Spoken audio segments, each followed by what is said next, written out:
Hello, today is Thursday, the 15th day of November 2012, and welcome to today's update. It'll be a quick update on silver, look at the Dow Jones Industrial Average, and some Fibonacci downside on one particular stock. So let's get this thing started.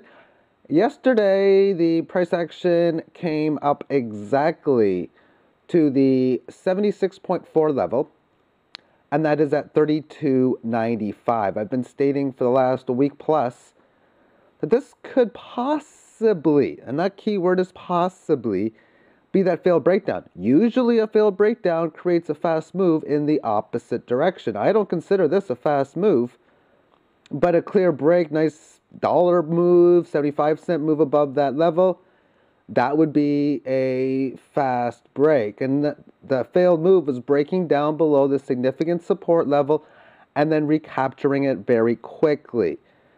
Something to keep in mind is this 1 week of holding above this 18 average of highs as this moving average has started to transfer over, showing the trend might be switching over.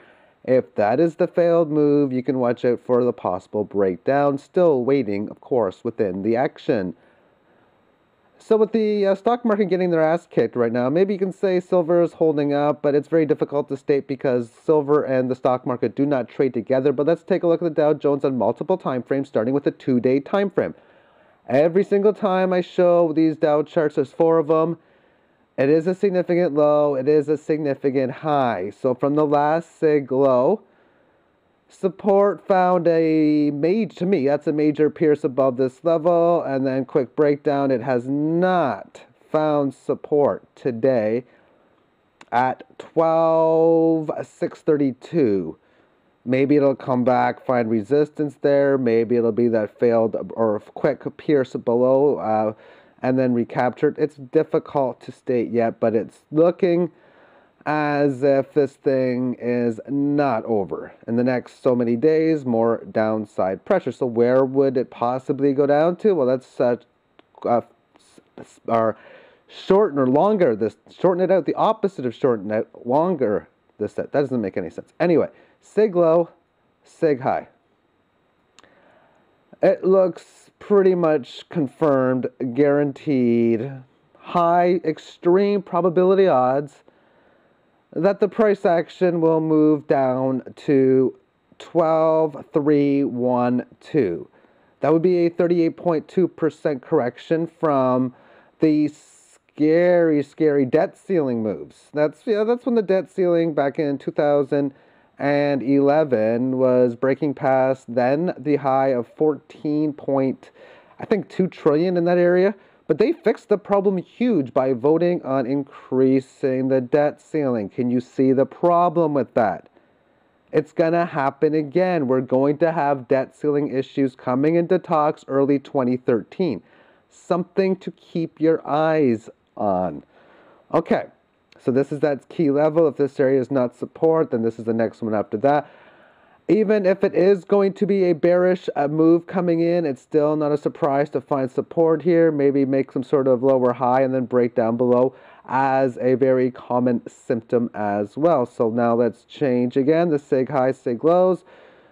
10-day time frame, and this is going back to the 2009 lows of 64.70. Therefore, again, working in coincidentally with each other, around 12,250 is the 85.4, which is a 14.6% correction. I think what's important to note is you make these lows, and I could count this, but I'm not going to. All these higher lows, and it's probably going to result in another higher low. As far as the highs are concerned, you got this high, you got this high, you got this high. So it's making the pattern of higher highs and higher lows. But I think the best thing to state that it's in jeopardy of switching up this pattern. It's got to stay above this 10,450-ish area to make the higher low. So yeah, maybe it comes back and does continue the trend as a possibility or a possibility. But you also got to be aware, you make this low, maybe it makes a lower high and comes down. well then of course that would reverse the trend. Something to keep your eye on. Final Dow Jones chart will be the monthly chart. And I'm going to go over the same thing I've talked about for quite some time, and that is, what's the failed move going to be? The failed selling, or the fact that it's held well above the 38.2% mark. It could take many months or years for the failed move to come into play, or the fast move from the failed move to play, but something again to keep your eyes on. Now let's finish this off with some Fibonacci downside, and APOL will be that. Here's a chart, and this again is a significant high. This is not a significant low. So you could ignore the Fibonacci levels that it's found great support here. And hey, wait a second. Shouldn't it bounce at least from this area because it hit this mark? And again, if this was correct Fibonacci, I'd say yes, but it's not correct Fibonacci.